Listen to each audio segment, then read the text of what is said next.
Arjun Dheer, wildlife ecologist. Good way to put it. Biologist. Wildlife biologist, yeah, ecologist, something like that. Ecologist? Yeah. Dude, you're not fresh from the plains. You were back in Germany, but right now you're doing a research, or your research itself out in Tanzania. That's right. You're studying large carnivore, large big game animals. Right. And the conservation and, well, let's say the preservation of those animals and the studying them in their natural habitats. Yeah. The general idea is to study their behavior and their ecology to help promote their conservation. So try and bridge the animal behavior with protection of protection that will meet the needs of both the animals and the local people.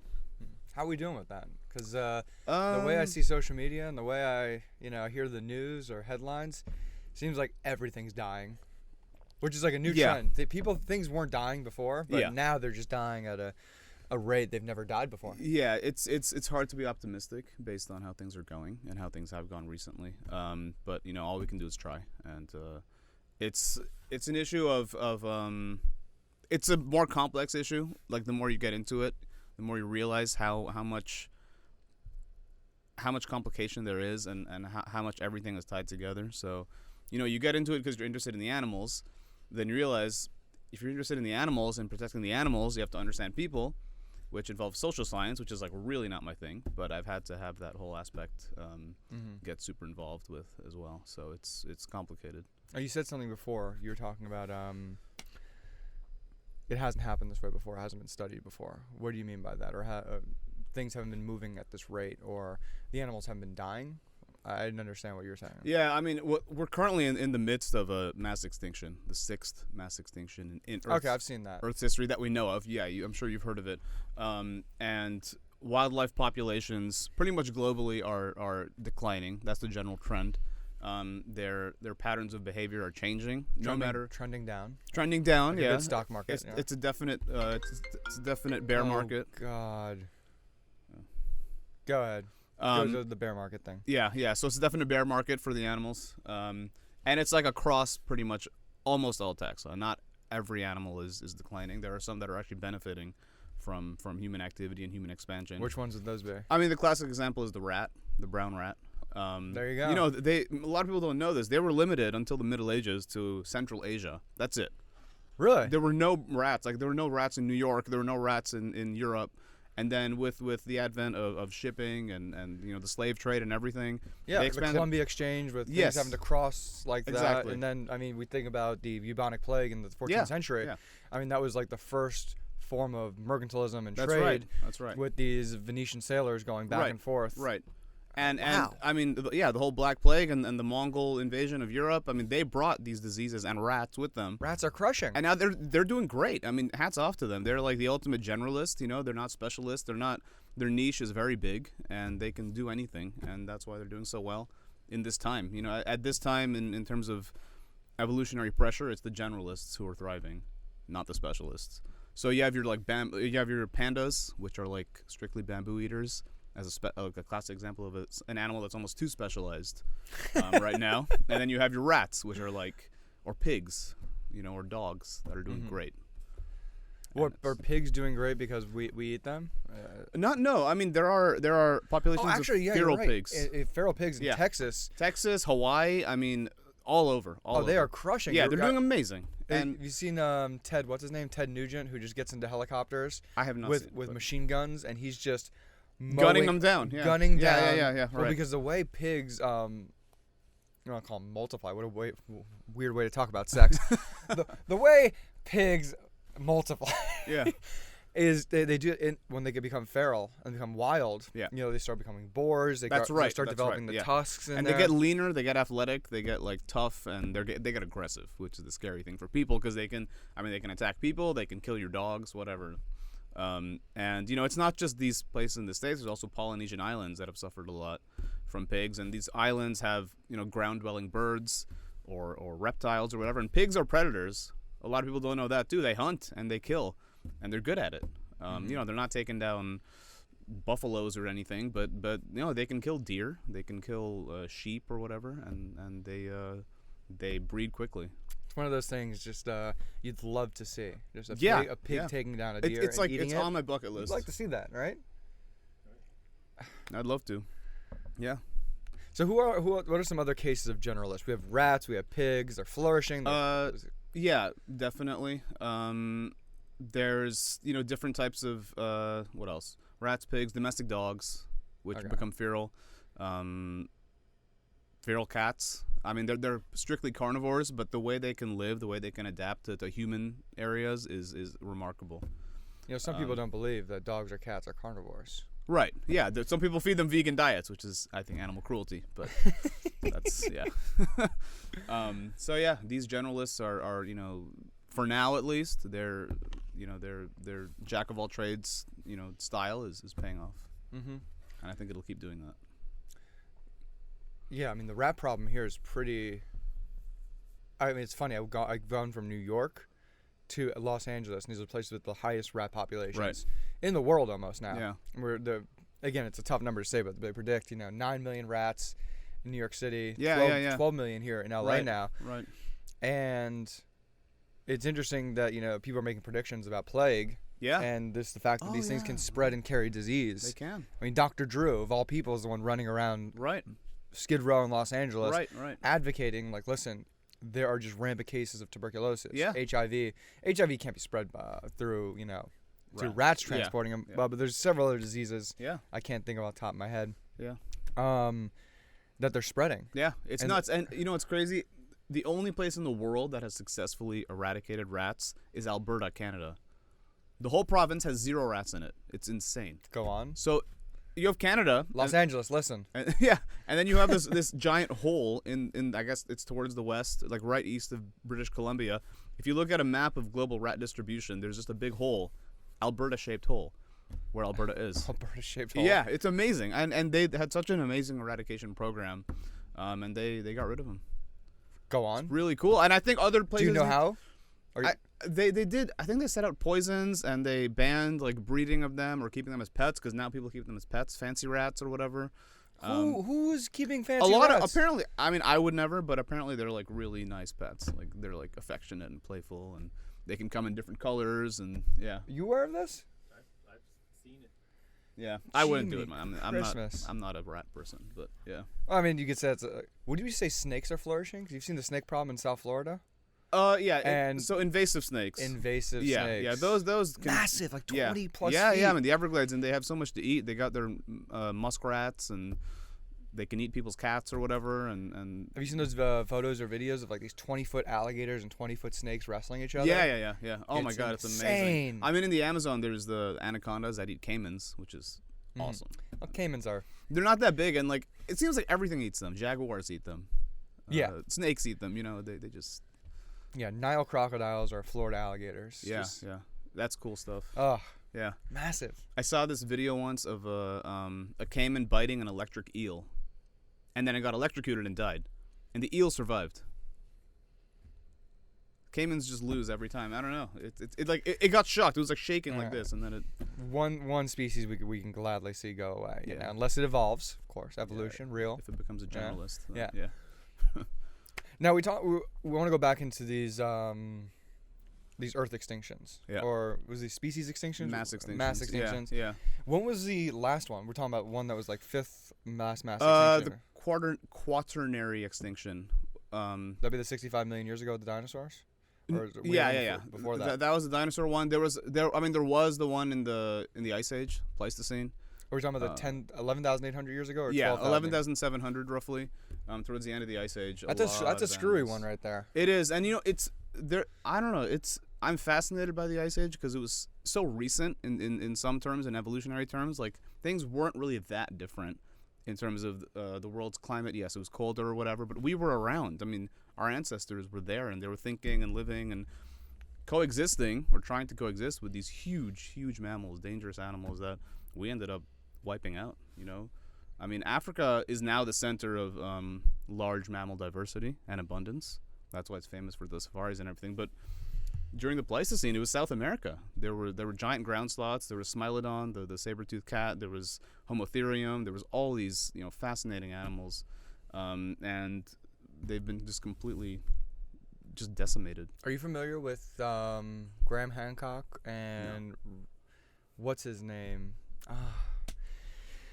he's a geologist, and Randall Carlson. He knows the pairing of the two. Okay. Usually these two, they're hand in hand. So, Graham Hancock, brilliant journalist, writer. Really love his historical fiction / nonfiction books, as well as he's been really focusing on this journalism on humanity and civilization around this Pleistocene mass extinction. Cool.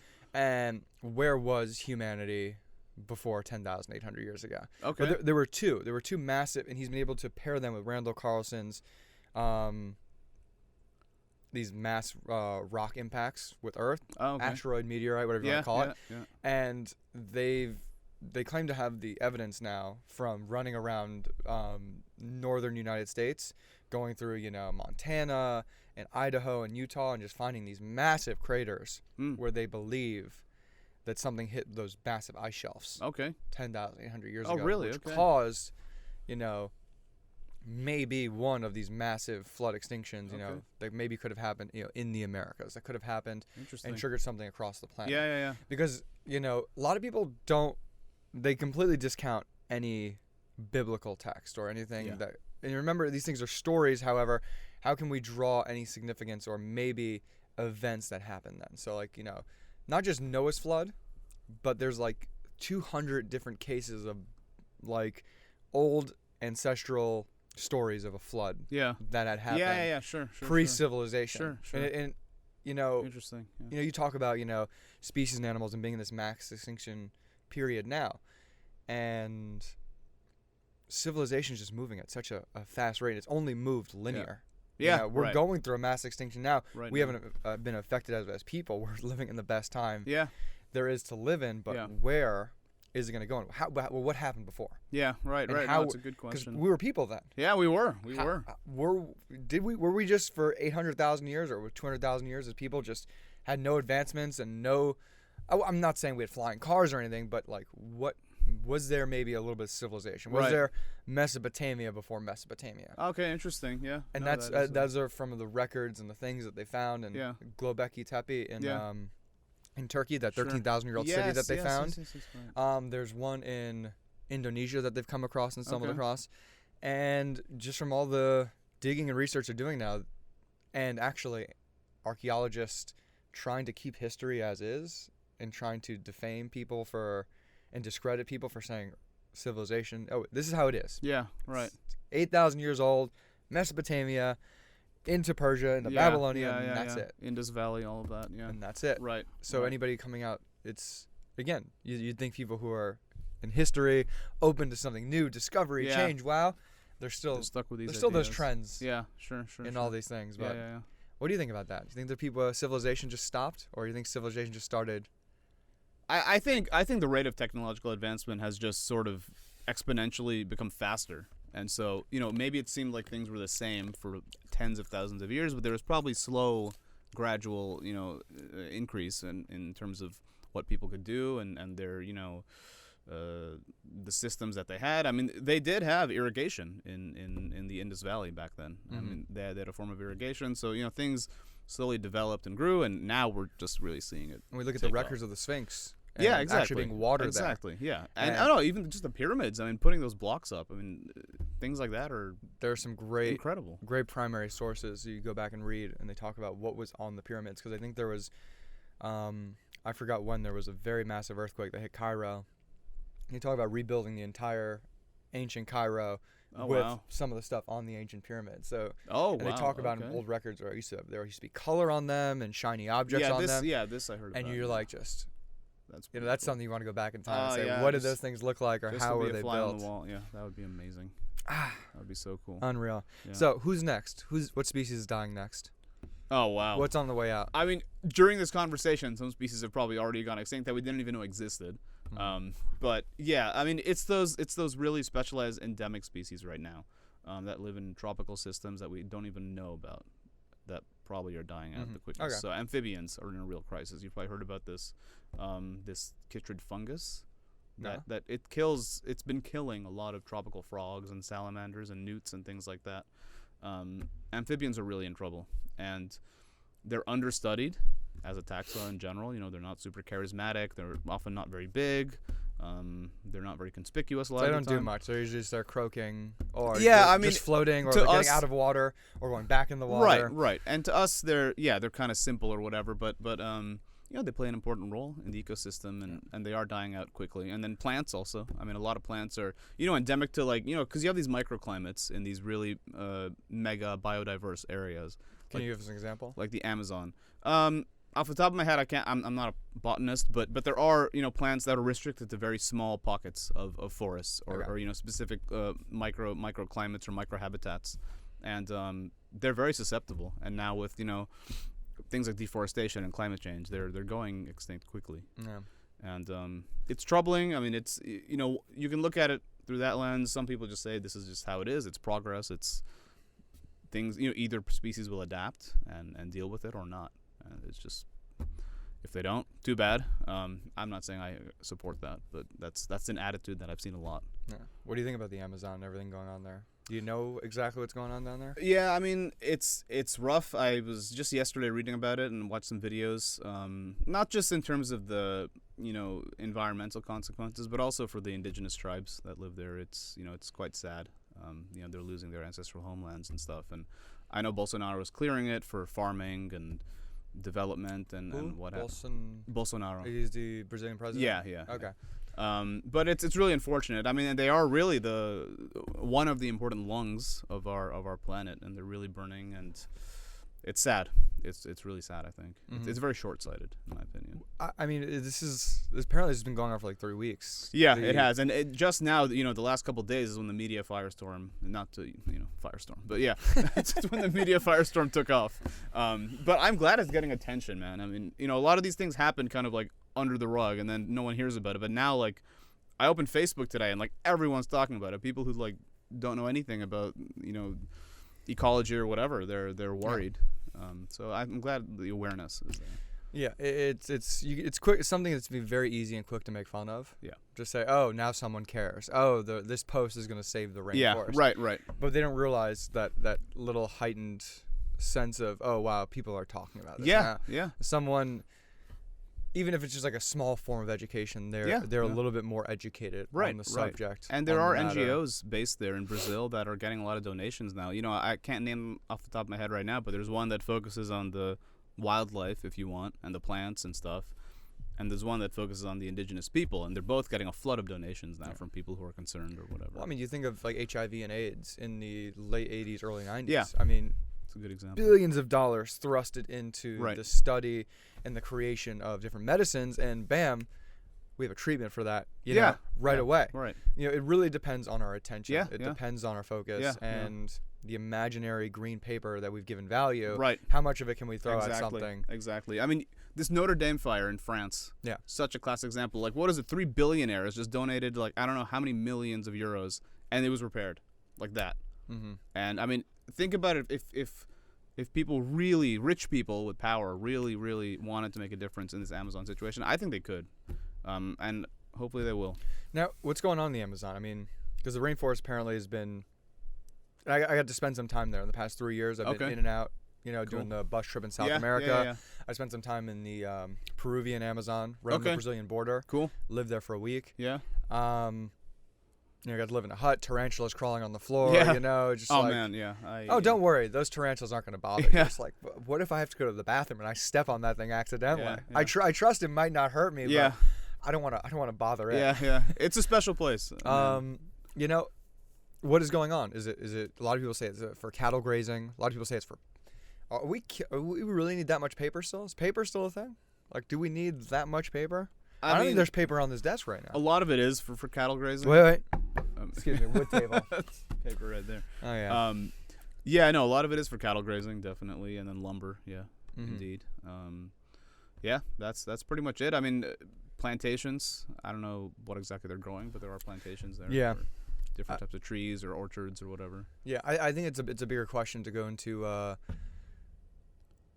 humanities needs in these markets of, I think you and I were talking about this yesterday, just different areas of the world who haven't industrialized yet and who are in their industrial phase of, you know, just Yeah. the way civilizations Right. grow and move. Right. I like looking at all these different countries historically, like, Yeah. oh, this country might be 50 or 100 years behind where we are. Yeah. Or even some countries like 200 years, Mhm. literally, Mhm. who have not gone through that industrial phase, Yeah, or yeah, not yeah. had these emerging technologies thrusted into their civilization. And Yeah. you know, how do we tell these people, how do we tell these countries or these people, like, hey, we did this. Yeah. It's not good for your environment. Right. It's not good for a global scale. Yeah. And we don't need you to do this to make Right. the money you need to make. Because Right. that's, again, a whole idea of, you know, privilege. And a whole Exactly, idea of, exactly. like, you've Yeah. been able to do this. Why Yeah. can't I Exactly. do this? They feel like, you know, you're okay. We want to say, okay, we learn from our mistakes. Don't do this. It'll be better for everyone. But then they're saying, hey, we want your standard of living. We want to have your opportunities, and we want to be able to travel and, you know, do what we want to do, like get our dream jobs, everything, which is understandable. I can see both perspective, and I think one really interesting example of this is in a lot of sub-Saharan African countries.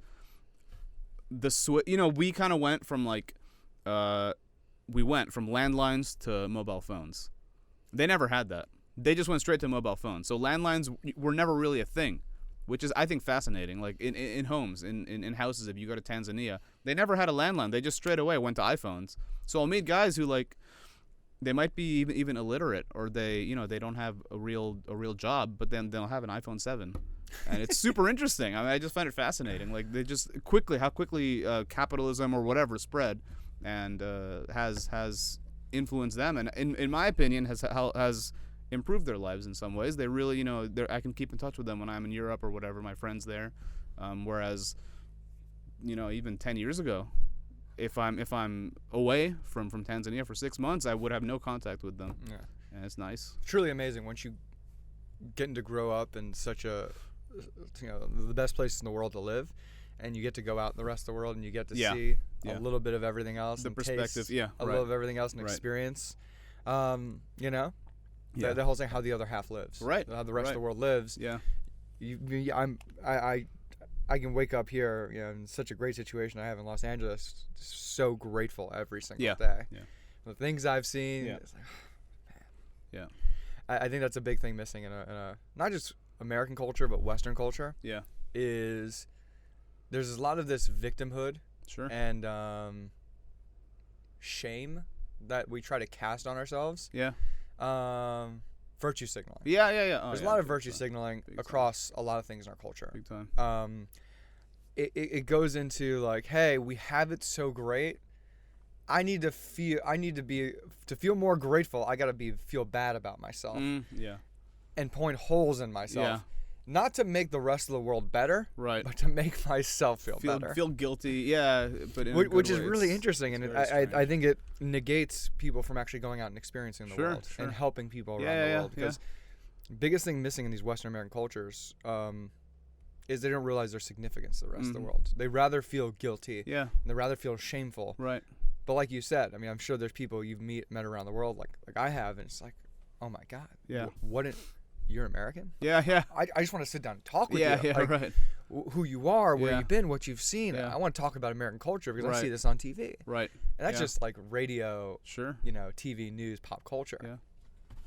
I can't imagine from the things you know and the things you've studied that people want to learn from you, especially in the field of science. Yeah. No, it's been really nice. Like when I go there, you know, I'm not there to make any decisions on what to do with their wildlife. That's not my role. I mean, they're the local people. It's up to them, and it should be up to them to really manage the national parks or manage the wildlife the way they see fit and the way they see is sustainable. But yeah, I do bring in my expertise, my scientific background, and they're interested in it, and they're just interested in my outside perspective as a third party coming in and trying to help them out and help the wildlife too. And yeah, it's been amazing. I mean, the zoology, the biology side is what really got me into the field. That's what I was always interested in, but the human side actually has been really rewarding, big time. What are the current, studies, trends? What are zoologists and ecologists talking about these days? For example, are you guys negating that animals eat meat? What is going on? Why is R. Kelly just popping up? Good song, though. It's a great song. Weird. I'm just shutting it off. Sorry. Yeah, Sorry, Al. we shut this phone off? Yeah. So we're talking about trends. Yeah, things happening. current trends. Well, well, for example, like a lot of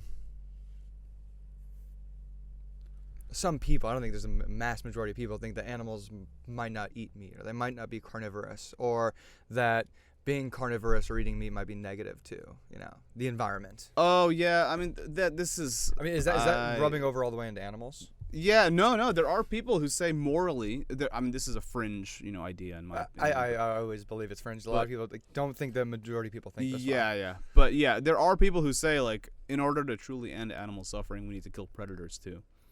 So really? Yeah, I mean, I read an article, a serious article. It wasn't satire, of a philosopher who actually said that, and I was like, this is the dumbest thing I've ever read in my life. Like, I study carnivores. I know what they do. I know the value they bring to an ecosystem and even to human lives. I mean, they improve things. And the fact that someone would actually say, to end animal suffering, we have to kill every lion, every wolf, every hyena, whatever. I mean, it's ridiculous. Who is this guy? I don't remember his name. I can send you the article if Please. you want. But it's such a joke, and like it just drove me crazy.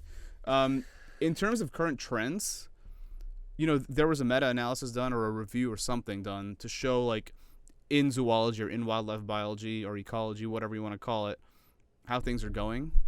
First of all, things are getting more and more quantitative.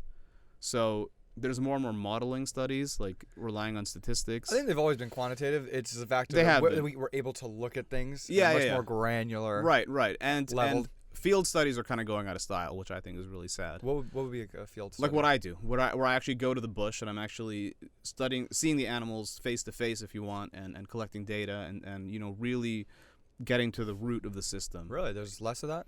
Because first of all, it's expensive. It's slow, so you don't publish papers as quickly, and it's all about publish in academia or in science in general.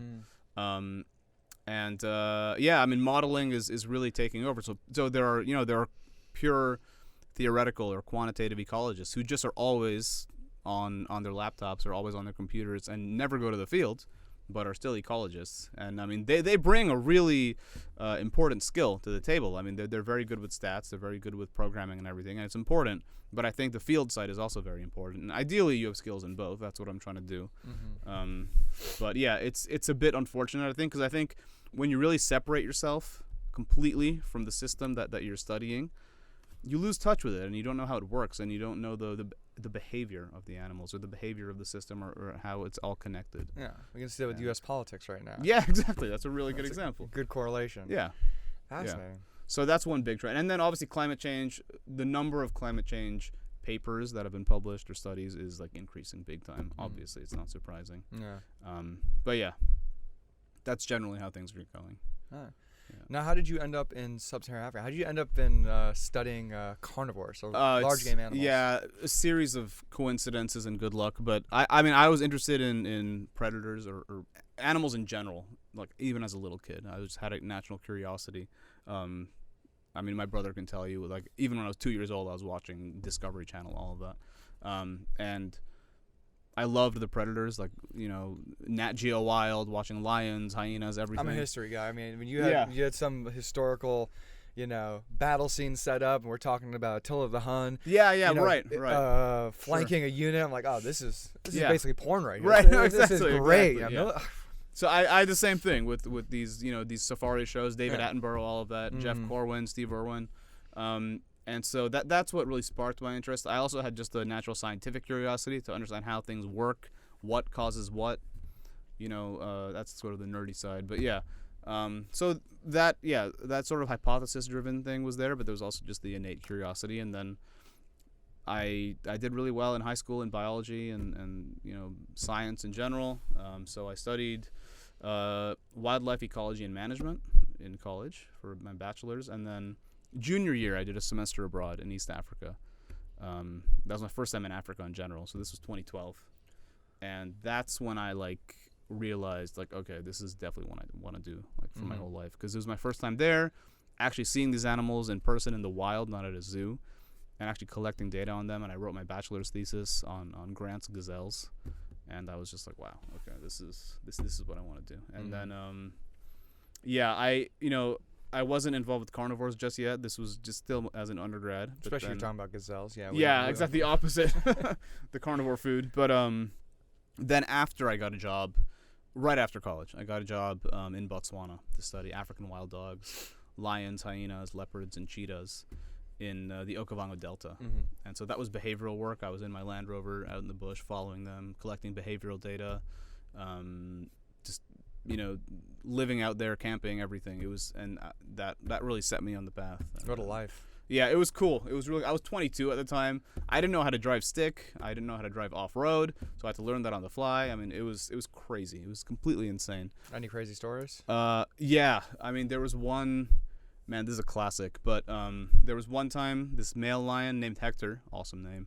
Oh. A Troy reference, if you want. Oh, really? Yeah. Yeah, we had Hector. We had Achilles. They all had names like that. Priam. It was a real Iliad. Yeah, right. I was actually listening to the Iliad when I went to sleep last night. Oh, really? You said it, yeah. So Hector, he was this like huge, tough male lion, and long story short, he killed a young elephant that was on its own at like a pond, and then he took it down. He's eating it, blah blah blah. I'm like, oh my god, this is amazing. So like, I wanted to take a video, and I was taking a video, and then my car broke down. I had an issue with the ignition, and it actually broke down. So I'm like stuck in the car for hours and hours and hours. I'm trying to radio camp, but I'm out of radio contact because I was like 6 kilometers from camp, and I think the radio was only 4 or 5 in range. I was like, wow, I'm screwed. And it's hot. It's Botswana. It's like super hot.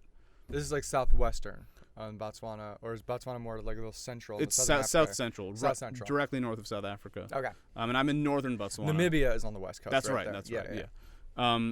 So yeah, I'm stuck in the car and it's hot. I'm drinking water all day, obviously. Yeah. And I had to pee after a while. I mean, Huh? But I'm like 20 feet from a fucking lion eating an elephant. I'm like, how the hell am I going to do this?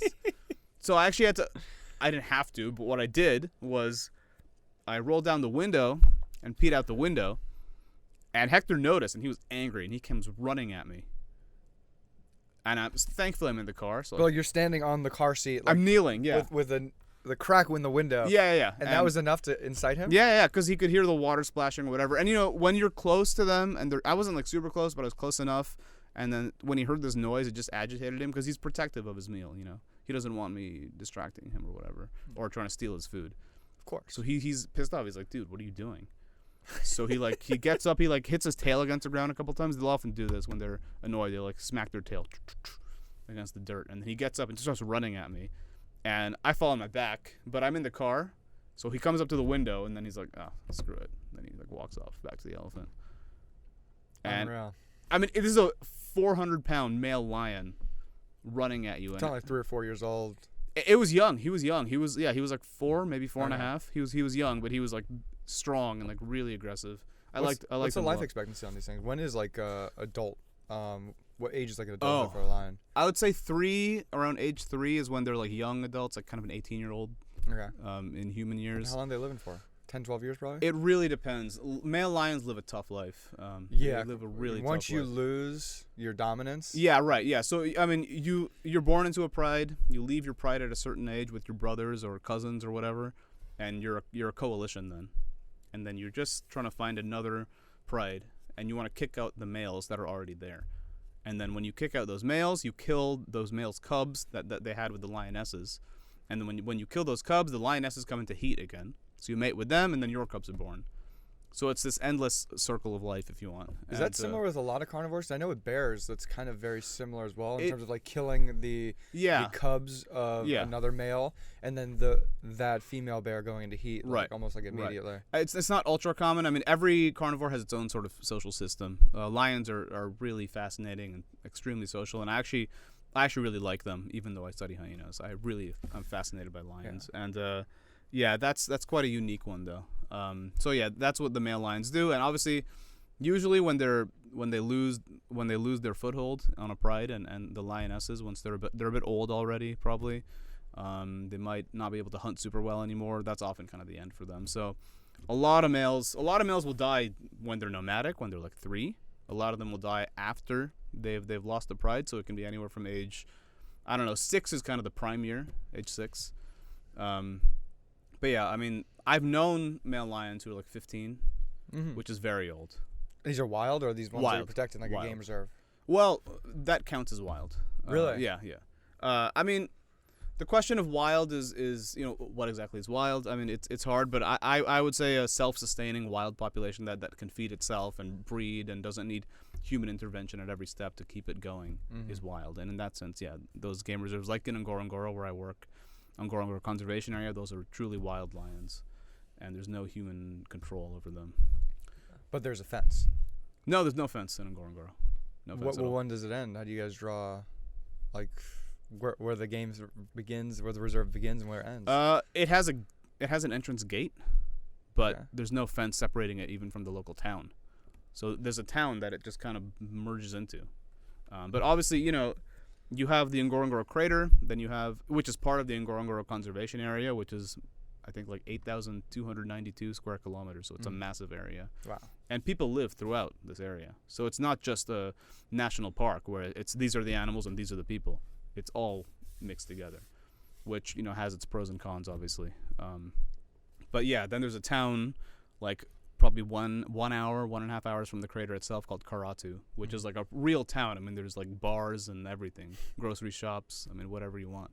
And it's just a stone's throw from these like herds of wildebeest and prides of lions and hyena clans and everything. That's gotta be a scene. Yeah, it's such a juxtaposition. I mean, I can get your mayonnaise, but at the same time, there's a right. herd of wildebeest right outside. Right. It's so cool. I think it's a bit crazy, but yeah, I mean, it works so far. So. Any wildebeest traffic jams, when you're just trying to get home? It does happen a lot. Elephants are the worst because like wildebeest will get out of my way. Elephants are like, what are you doing? I mean, I can crush your car. You have no. They will too. I mean, if they're pissed off enough, they will destroy you in your car.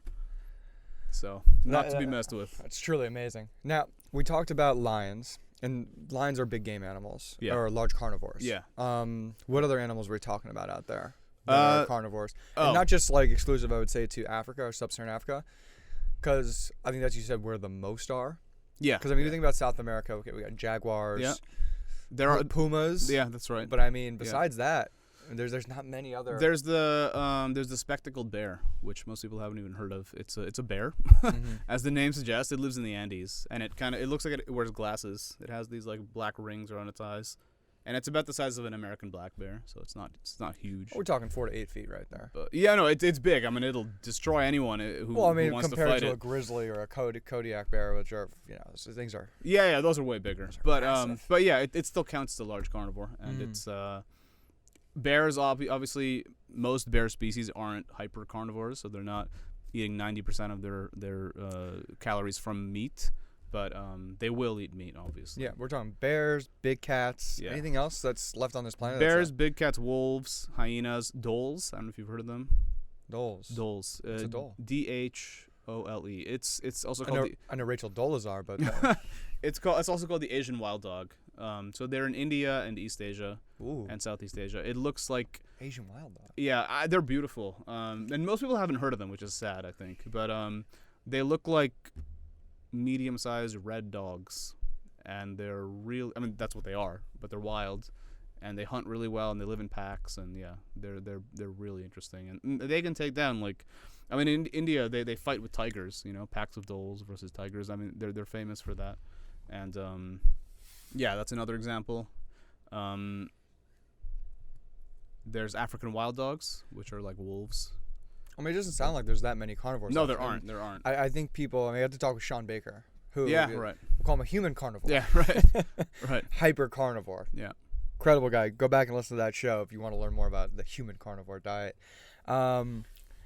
But he is a big proponent and believer as well. Is during that mass extinction that humans killed a lot of these massive carnivores. We did. Big time. These animal carnivores. We outcompeted them. I mean, straight up, we just won. Yeah. People don't look at it as a victory. No, they don't. It's sad. It's like kind of a regret now. Like, damn, I really screwed them over big time. Yeah. I mean, there were cave bears. There were there were smilodons. There was homotherium. There were all these huge carnivores. There were running bears that were like, it was called Arctotherium. It was like a huge bear. I'd love to see those big birds. Could sprint. Those the terror birds. Yeah. Dude, that whole trade is gone. The whole like giant meat-eating bird thing is like over. There aren't. I mean, we have birds of prey now that fly, but those flightless giant, human-killing birds, they're gone. Mm-hmm. And that's just like tens of thousands, hundreds of thousands of years of evolution Yeah. of just no people Yeah. and just open plains Yeah. for animals to start evolving Right. again Right. into all those things. Right. But, oh, Yeah, it's man. crazy. So we're in this downtrend right now of carnivores on the planet, and how are they doing numbers wise? Not great. The first issue is that there's a lot of data deficiency. So in a lot of cases, we just don't know. I mean, the methods aren't great. India recently published this thing that said, oh, tiger numbers have increased over the last 3 years, blah, blah, blah, great success. A lot of us who are actually, wildlife biologists are a bit skeptical about the results because the methods they used weren't the best. Mm-hmm. And so it's hard to say. I mean, the trend in general is down. I can use the example of the species I studied the most, the spotted hyena. It has been extirpated over almost all of South Africa over the past several. It's been what? Exterminated over much of South Africa, and it's declining outside of game reserves, protected areas, because they're persecuted. I mean, it's hard to live with large carnivores. I mean, they can kill people, they can kill livestock, which people rely on. So, I mean, look at humans with raccoons here. Exactly. Imagine having a lion rummaging through your trash, yeah. or a hyena. Yeah. I mean, I didn't even think just talking with you, I didn't even really know. Is a hyena a part of a canine family? Right, Is it? right. Well, you say it's even more of a feline. Well, they're in their own family. So you have, I mean, the taxonomic order is called Carnivora, which has different families within it. So you have Ursidae, which is bears. You have Felidae, which is cats. You have Canidae, which is dogs. You have Hyenidae, which is hyenas. And hyenas they're in their own taxonomic family, which is the order below, which is the class. I mean, below order, right? The level below order, and within that order of carnivore, there's two main branches. Mm-hmm. So there's the caniforms and the feliforms. So hyenas are feliforms, so they're closer to cats than dogs, but they're in their own family. And they've evolved to kind of look like dogs, which I think is pretty cool, even though they're more closely related to cats and mongooses and things like that. And what are those things eat and killing out there? Hyenas? Yeah. Everything? Spotted hyenas themselves are really good hunters. It's kind of a misconception that they're scavengers. I mean, they will scavenge. There's nothing wrong with that. We shouldn't put a value judgment on scavenging, in my opinion. It's important. I think that's where you hear stories of even British anthropologists or field journalists going down like the early 20th century or late 19th century, and hyenas getting at them in their tent at night. Yeah, this is a famous thing. I mean, they are really good predators, and they do it well. I mean, they're endurance hunters, so they can run for kilometers on end without tiring. They've got big lungs, big hearts. How big are those things? I mean, hyenas themselves? Yeah. They can max out at about 200 pounds, but average, I'd say, is, 120 to 150. Okay. They're big. I mean, they're big, and people are always surprised when they see them in person about how big and robust they are, because they're portrayed as being kind of scrawny and weak and cowardly, but they are not. I mean, they will screw you up, and they're tough, and I've seen the way they can just bring down much bigger animals. What's the biggest animal you've seen them take down? I've seen them take down a giraffe. I've seen them take down a buffalo several times. I've seen that a lot, actually. Zebras, wildebeest are no problem, for sure. I mean, a single hyena can take down a wildebeest. So, yeah, they're good. Yeah. Well, I mean, wildebeest, what are we talking? Like just like a small horse-size? Not small. It's like, I mean, they're technically antelope, but they're probably horse-sized. They're very athletic, very good at running. Mm-hmm. Not very smart, but I never understood a wildebeest's face. They're very weird looking. The The eyes are hair, like here. The horns, and the little beard. Well, you think I get this idea of Africa, and you think of tribesmen, dancing with that mask around a fire, but that's literally the mask. Sometimes is the image of a wildebeest's face. Sure, and, that's what it looks like. Yeah. That thing, Yeah. Someone drew that up, Sure. genetically. Sure. They drew that up and said, okay, our genes are going to come together and look like wildebeest. Yeah. It's love a it. very strange looking animal. But I like them a lot, and they're so important. The migration in East Africa where I work. I'd love to follow that migration. Man. The Mara River, the crocodiles taking them down in the river, and so many predators feed off them, and the grass obviously is even dependent on What them. about Nile crocodiles? Those things are just still considered reptiles. I mean, it's considered large game, or I mean, large game that you would study. land? I would love to work with crocodiles. I don't. We don't even have them in the Ngorongoro Crater. Mm-hmm. But yeah, I mean they're huge, large predators. There's many cases of them pulling down lions that go into the rivers or whatever, or leopards. They're huge. I mean they're really big. They'll kind of give way to hippos, because hippos are even bigger and tougher. But crocodiles are really well, there's that cool. famous case of Pablo Escobar who who brought in these big African hippos, Right. and even ever since his demise, we'll call it, in Medellin, at his old ranch, there's a lot of hippos that are still out there. Right. And they've been breeding. And they cause so much destruction to the local town that it's near. And they're running over fences. Yeah. I don't think they've killed anybody yet, but you don't want to get in that thing. No. You never want to get between a hippo and its water. That's when it feels threatened. Mm-hmm. But what they do is, I mean, they're very sensitive to the sun, so they spend most of the day in the water, in the mud. But at night they'll come out to graze. Yeah. And if it's nighttime and you walk between the hippo and its access to water, I mean, it'll just come at you. Well, I think anthropomorphizing has a big thing to deal with that.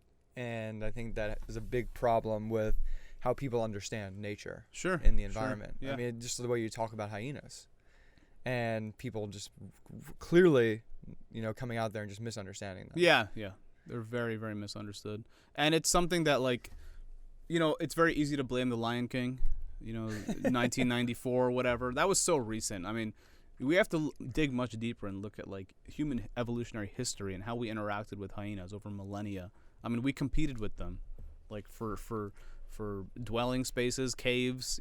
For food, we'd kick each other off carcasses. We'd eat each other. I mean, there's a lot of bad blood. And on top of that, hyenas they're not very majestic looking to our aesthetic eye. I mean, lions have a sort of a beauty or a grace to them, the way leopards do or cheetahs do. These animals, jaguars. Hyenas don't. They're slopey backed. They run kind of weirdly. They make really eerie sounds. I don't know if you've heard hyenas, but the giggle is very unnerving to someone who hasn't. They sound like little girls who are maniacal. I mean, and you hear it at night, and it echoes, and it's so loud, and you hear them crushing bones, and so they're associated with witchcraft. My and phone's off. I wanted to hear that hyena. Do you have a giggle? I actually do. Yeah. You can play a quick soundbite of? I actually do. I have to. Let me see. Should be. Yeah. So they have this maniacal sound that is quite intense. I mean, it's really. Here. Are you as excited as I am? Yeah. Is this the one?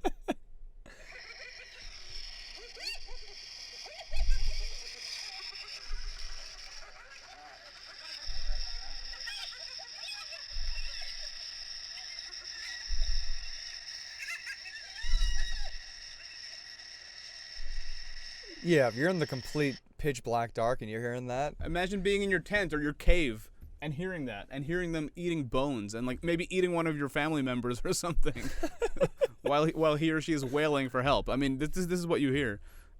So they bring out this, I think, this very primitive disgust in the human brain, and and a hatred. And like we said, it's the anthropomorphizing as a great thing it has been a great thing for conservation, but it's also a double-edged sword. It's negated. The studies and the preservations of a lot of animals. Yeah, it has. I mean, look at the shark since God. the 50s and 60s. I mean, Jaws, the damage that Jaws did to the sharks, public image. Sharks, snakes, spiders, bats, hyenas, crocs probably are in there. A lot of insects in general. The only good croc's a dead croc. Yeah, exactly. There you go. Oh God. So it's rough, but then you have animals that have been or benefit from it. I mean, even if they're not doing great, tigers are so charismatic and so popular, but they're not doing well. No. Well, I mean, there's so much. You see some videos of a tiger, just hunting. Yeah, a bunch of people on a kayak and right. just swimming out the middle of a lake and just killing. There's the famous place, the Sundarbans in Bangladesh and India. Dude, the tigers are nuts. Yeah. They'll come after people in boats, fishermen in boats. And the fishermen were wearing masks on the back of their heads because tigers like to come up behind you and surprise you, right? Yeah. Hey, so... Well, because they're like cats, just like your cat they plays are, with you in the house. Pouncing, except it weighs 500 pounds. So they wear these masks, and for a while at work, the tigers would be like, oh, okay, he already saw me, never mind. But then the tigers learned that it was just a mask. So they started taking them down again. Unreal. And it's so imagine going out to catch fish for your family and you have to worry about a tiger eating you. Well, especially because it's going to be stalking you, and you're not going to hear you don't it know it's swim. there until it. Yeah. I mean, with its you're done. You're cooked. Massive canine teeth. Yeah, it's man. got right here. Yeah, and it's easy for us to say, all right, save the tigers, protect the tigers, but for the people actually living there, the reality is quite different. I think that is the most interesting thing, because especially we look at the biggest study, and I'm going to jump the gun on this one, like, for example, is climate change and how the climate and the different the changing of our planet's weather is affecting things on the ground. Because it's really hard to say, especially from where we are in our part of the world, to say, again, how that's affecting a newt or a salamander in this small little water here. So what's going on with Africa? What's going on with like the things you're studying? So the first thing is that droughts are getting more severe, which is really devastating for people and for their livestock, and for the wildlife.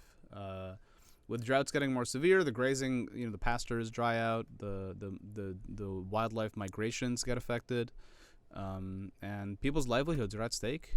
These rivers dry out, and they have to share it with the wild animals. And there's also safari lodges, which pump a lot of the water for themselves, obviously. And it's tough because tourists and tourism in general brings the money that keeps these places running. So you need the tourists and you need the lodges, but they also have a large demand for water and other resources, firewood, things like that. So Africa is getting hit hard, like really hard. And on the flip side, the storms, the hurricanes are also more severe. So it's like extremes in both ways. Are they hurricanes for you guys out there? Are they typhoons or cyclones? We don't get them in Ngorongoro. We're much more inland, but the coast gets battered. The East Coast. Yeah. Okay. Big time. That's Indian Ocean, so they call them cyclones out that's there. Right. That's right. Yeah. Indian Ocean. They spin the other way. Yeah, that's right. Yeah.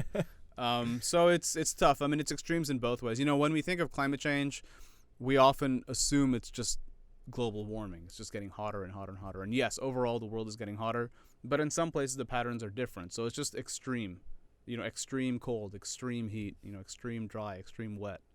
And those fluctuations are getting more frequent and more severe. Yeah. People forget it's a game. It's a game of competition. The way you talked about it with hyenas and humans, just fighting over land, fighting over food. Right. And, it's coming down to fighting over water. And that's supposed to be the big thing with the water climate wars, change, man. especially to 2050. Like, yes. People joke about why would Donald Trump want to buy Greenland, but actually, like, it's a shrewd move if he does. Yeah. It's a very, very good move. It is. If he does. If he can buy this big chunk of land that all the ice is melting off of, and that's going to be very strong and prevalent, and you have great weather. Yeah. And 50 years from now, you can have farms there and feed the U.S. and all of that. I know the top 5, but it's like a top 10 landmass. Yeah, it's huge in the world. Massive.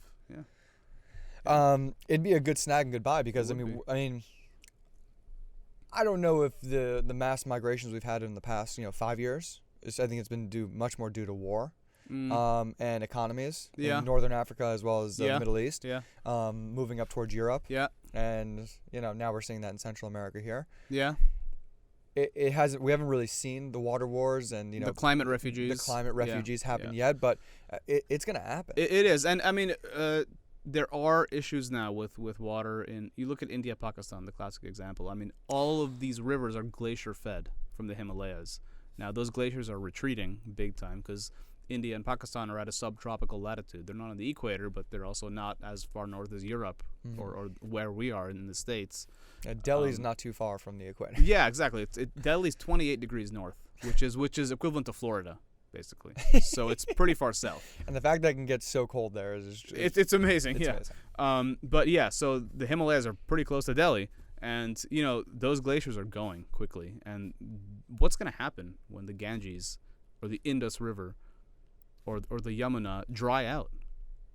I mean, it's terrifying. You don't want to be in India when that happens. There's hundreds of millions of people living in that basin, the Indo-Gangetic basin, and it's scary to even consider.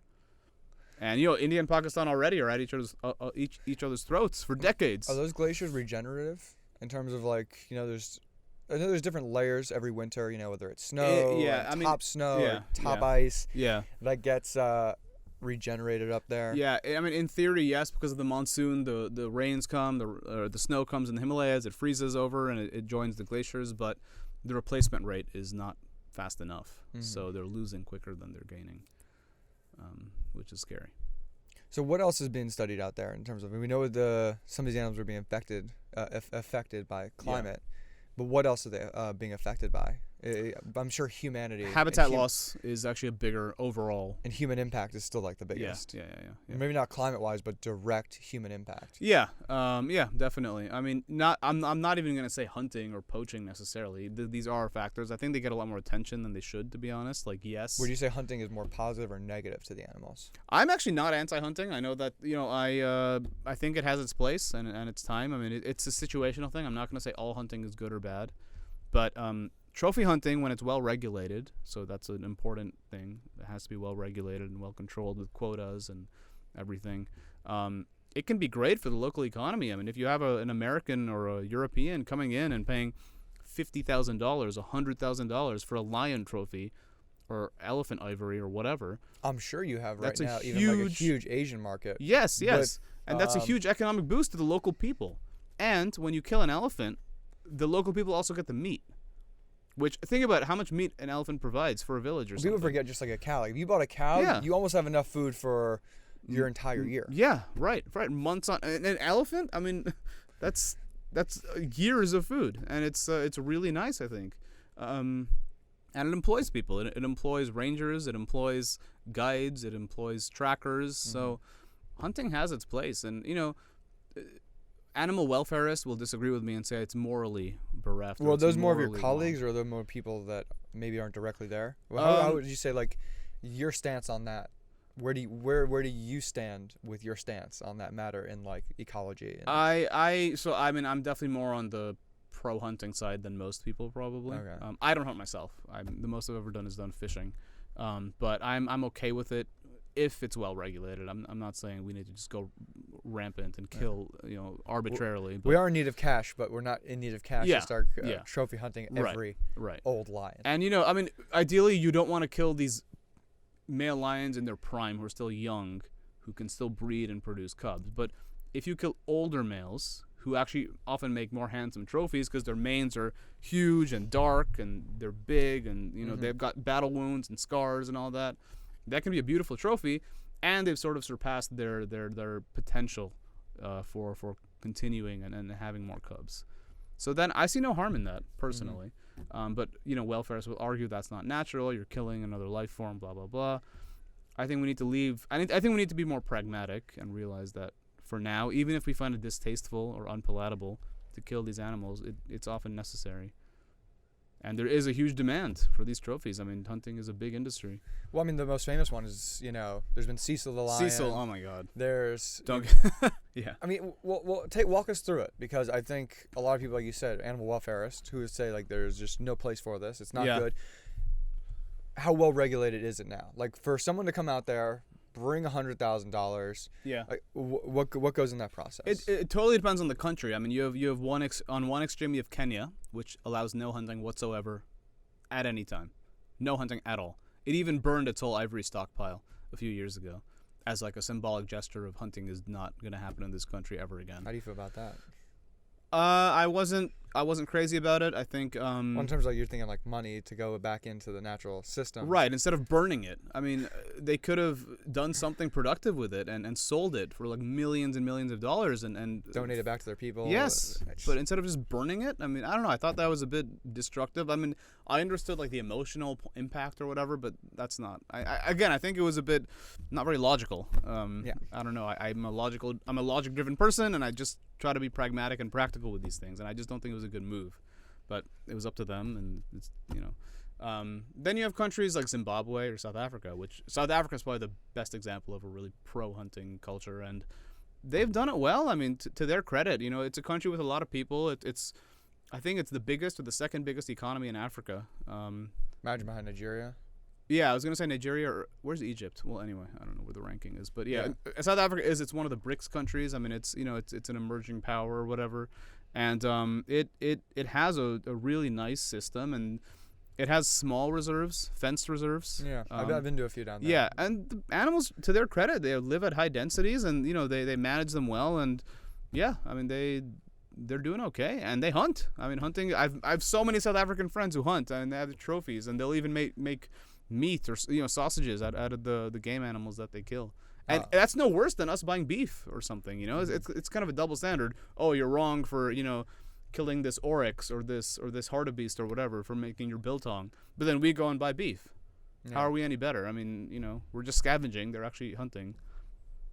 Well, I think there's a misconstrued understanding of like you said, our impact.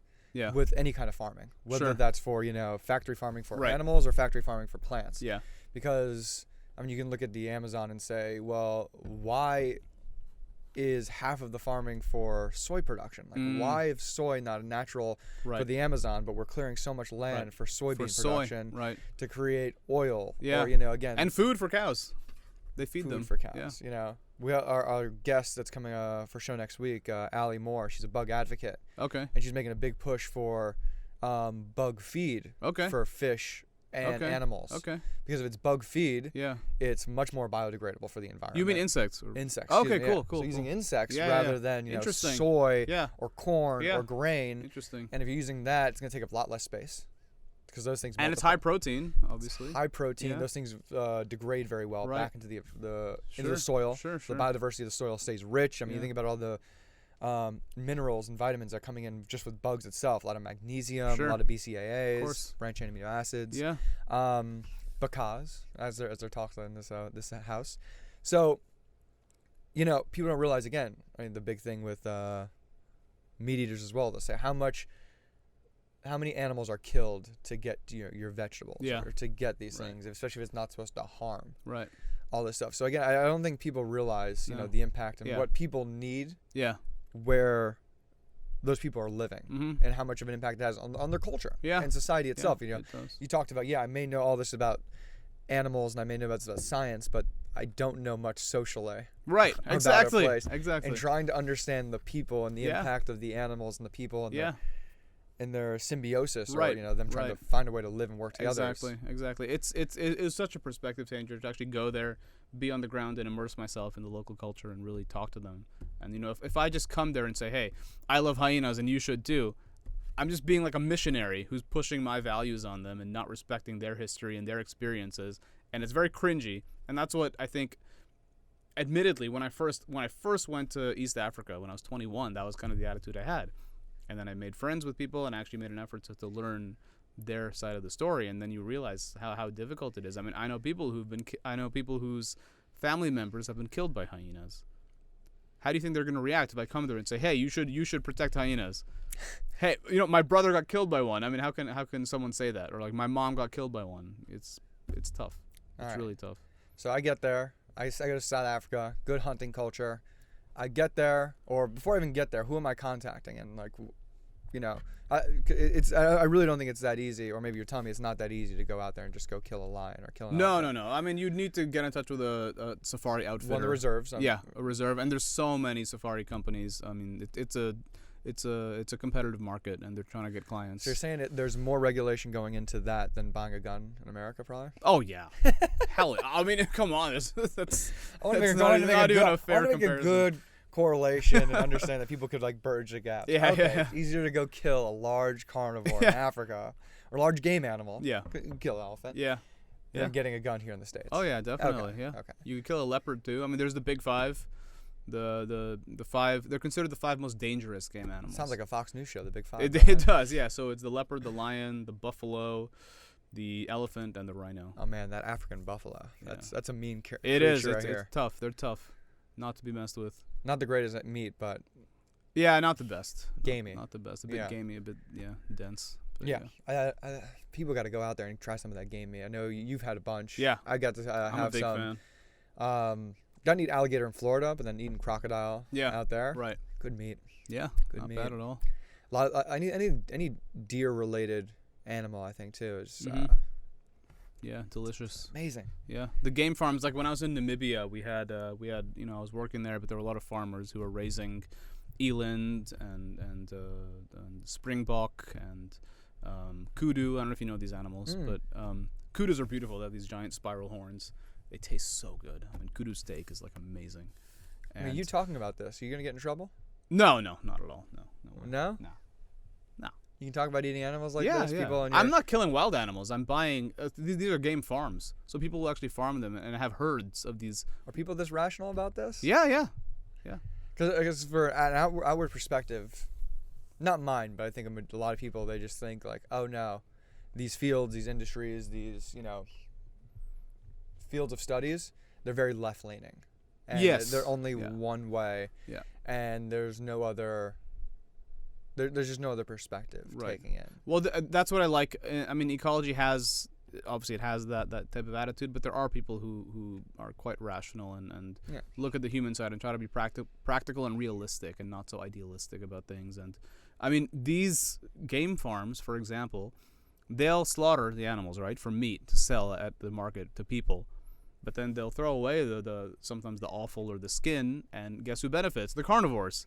So we will have brown hyenas or leopards coming to scavenge and eating the meat. That's a good thing. I mean, they're then benefiting from these anthropogenic sources of food.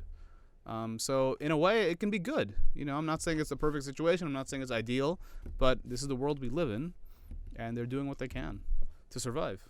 And what do you think about in terms of farming and agriculture? Is everybody going vegan or everybody eating greens the direction or way to go? Oh, is it the way to go? I mean, because a lot of people are saying that there's even that new film, James Cameron, Arnold Schwarzenegger, Jackie Chan, Chris Paul. Right. They all happen to be investors in that. Right. One of those green meat companies. Yeah. I don't know what the name of it. One of those meatless meats companies. Is it the Miracle Burger or something? Miracle Burger might be one. They're all heavy investors into it. And so they made this movie. It's a trending industry, that's for sure. Yeah.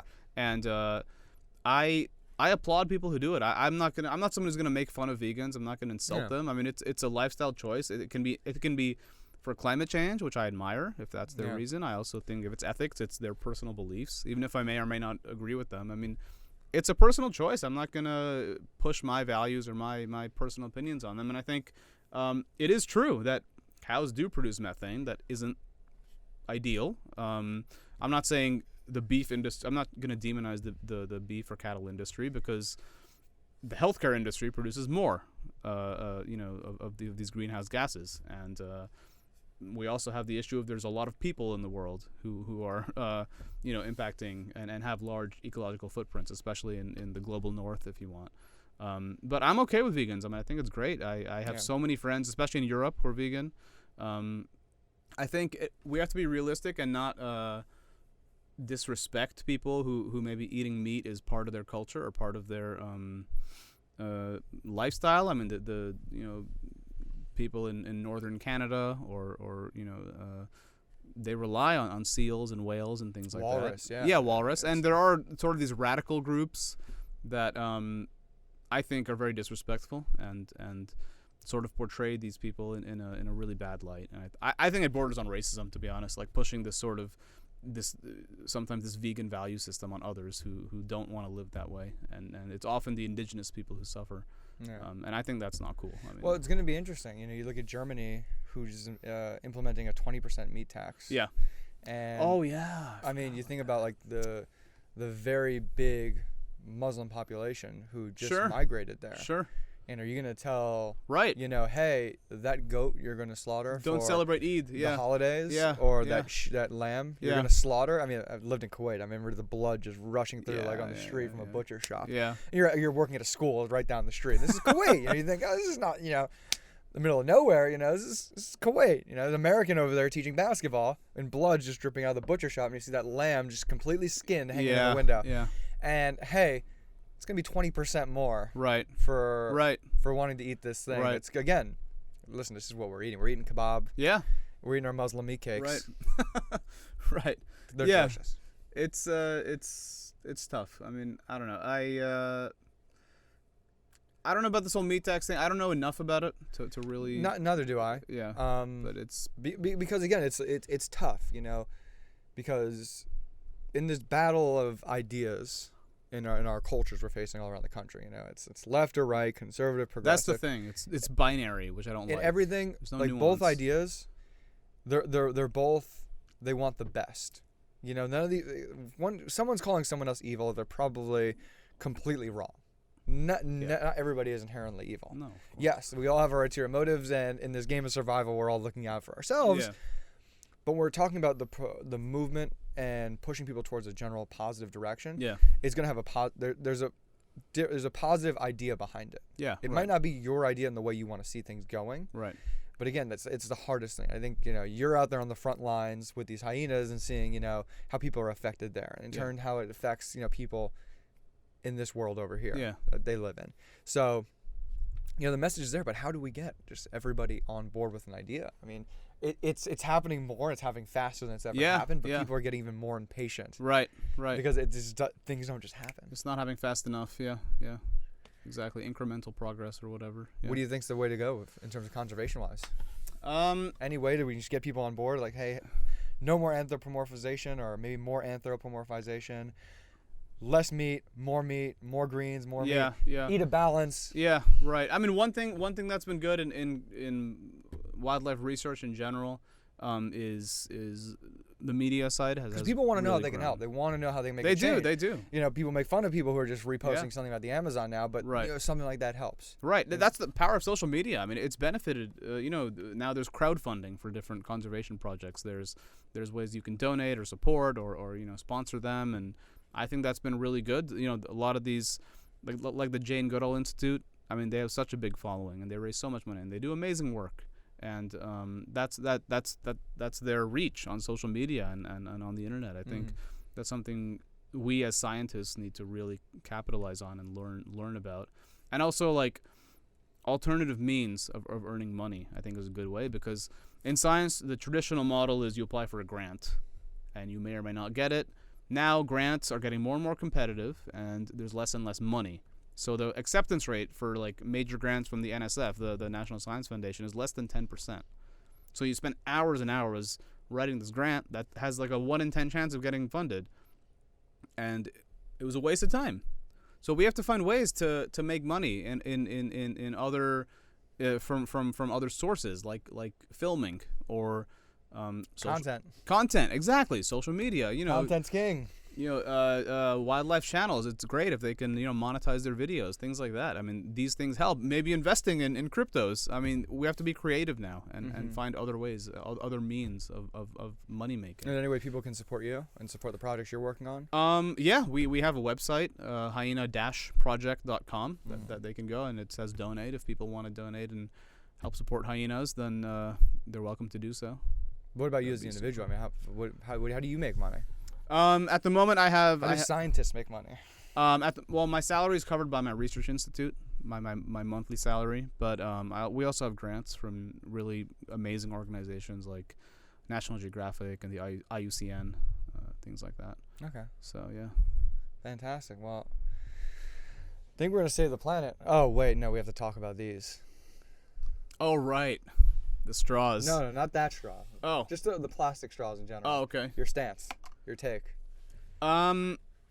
It's first of all, I don't know if you've seen the famous video of that woman pulling the straw out of the turtle's nose and it's bleeding.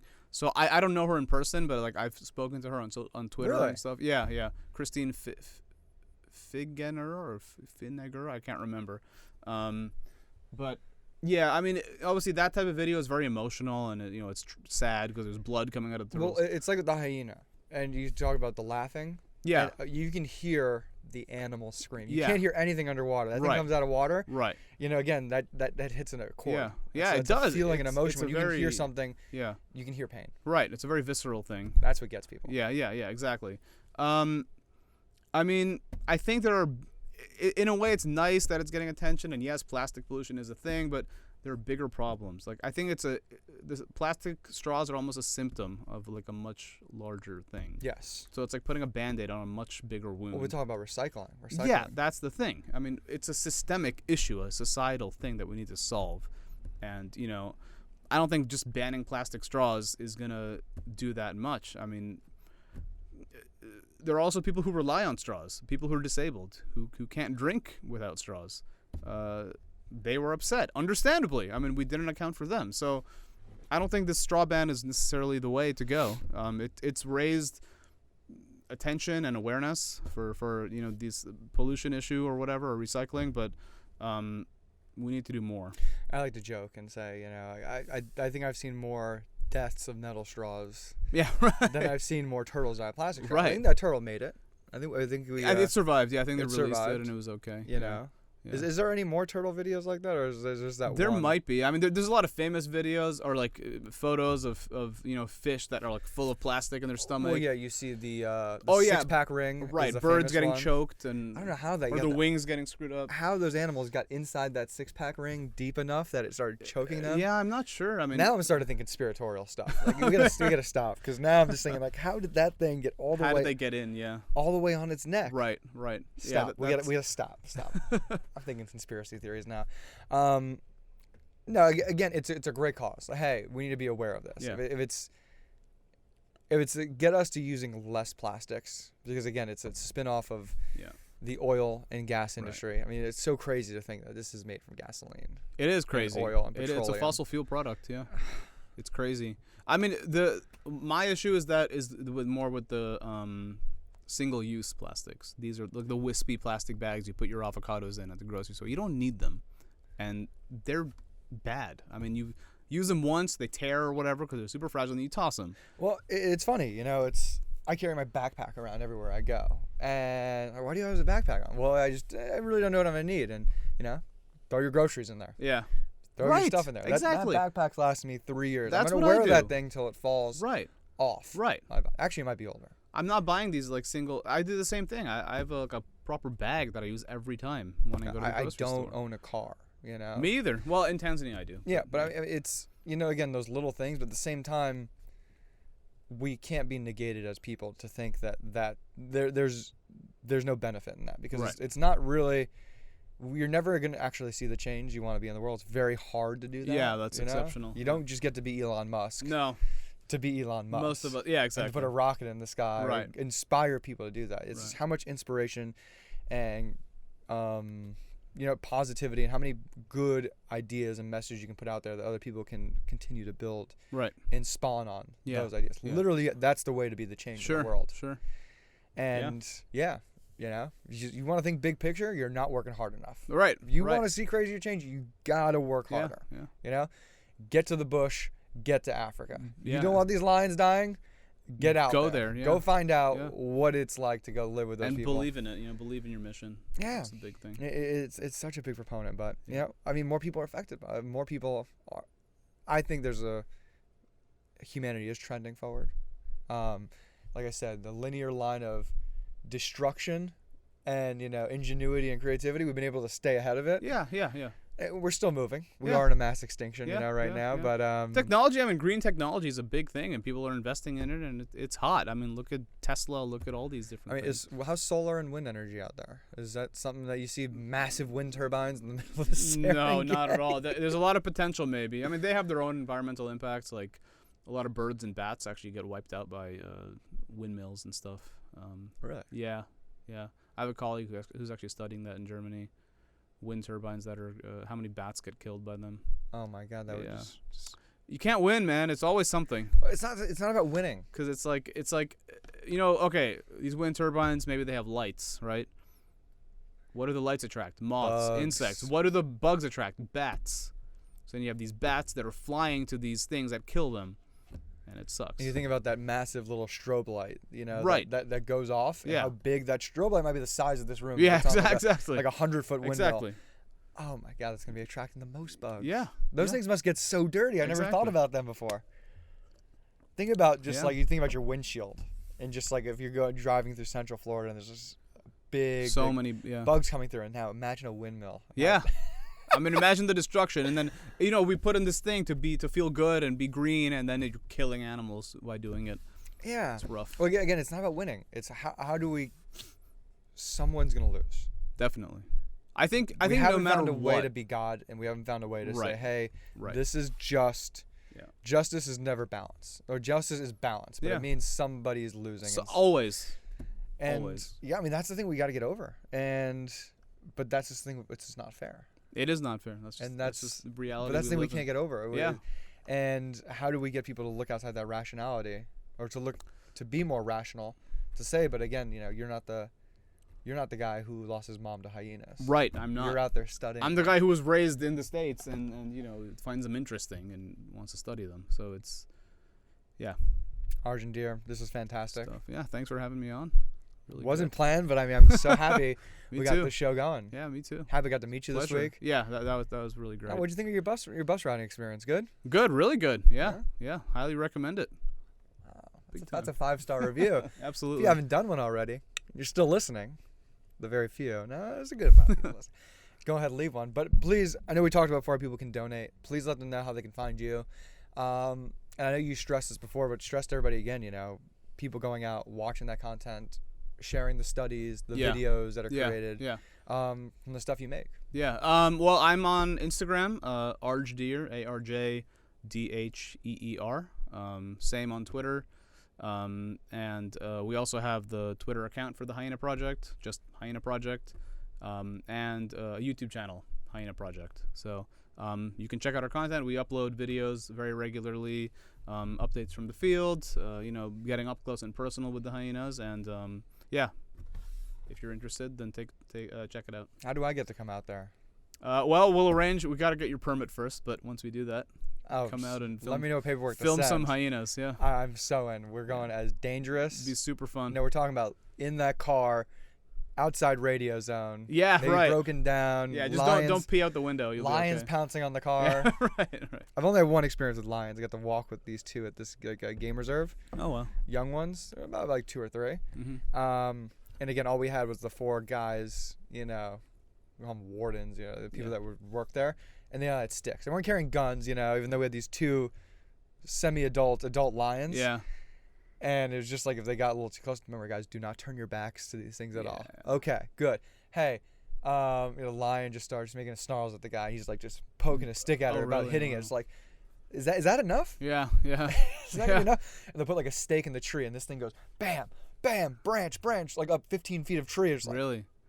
oh my God, this thing's right there. We're not gonna be able to do anything if it No, attacks us. that's great. Yeah, no We're contest. screwed. Yeah.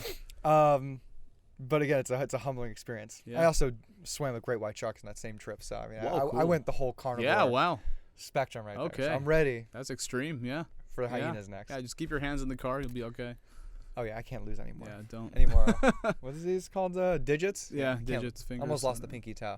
Oh wow. But guys, we're gonna stop rambling. Thank you guys so much for tuning in. Go check out Arjun's stuff. It's all over different social media channels, and you just type in his name, you're gonna find different studies, not grants, but different field works and papers that he's done on Google. Simple search term away.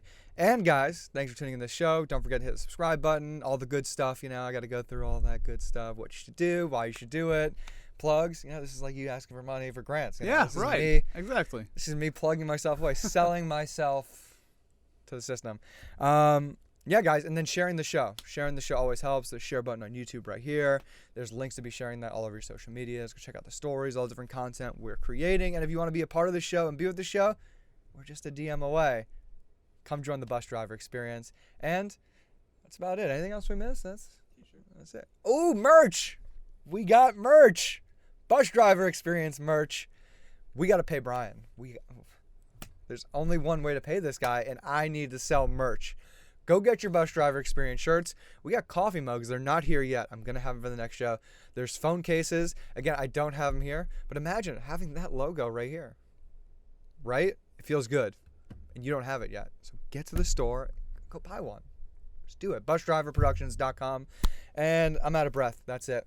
See you guys. That's a Nazi slam. I'm just going to wave. Bye. Bye.